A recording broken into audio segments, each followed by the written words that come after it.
Ready when you are. Dear Mr. Buttigieg, hello, I am a young girl in 8th grade, excited to graduate and move on to high school. I am a dedicated citizen who loves living in South Bend, Indiana. I love my country as well, so naturally I respect and gratefully thank anyone who has served our country. So I want to thank you for dedicating your time to our wonderful country, since I know that you have served us in Afghanistan. So a little bit more about me. I am the youngest of 7, love reading and spending time with my family. I am also a Christian. I know that you too are, from hearing and watching news about you. In the view about gaining popularity and faith in politics, you talked about helping the poor and the vulnerable, and I totally agree.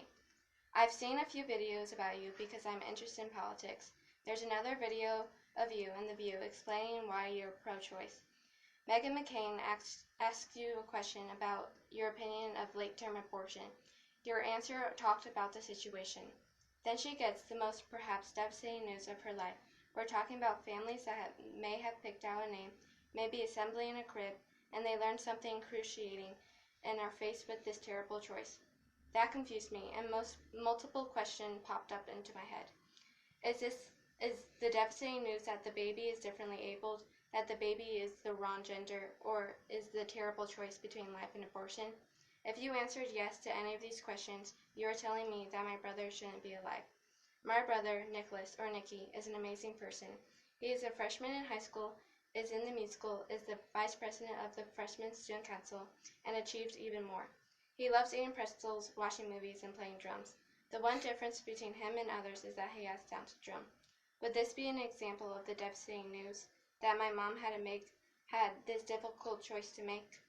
Just because Nicky has Down syndrome, he shouldn't have the chance of eating pizza, making friends, seeing a movie, or even learning to walk.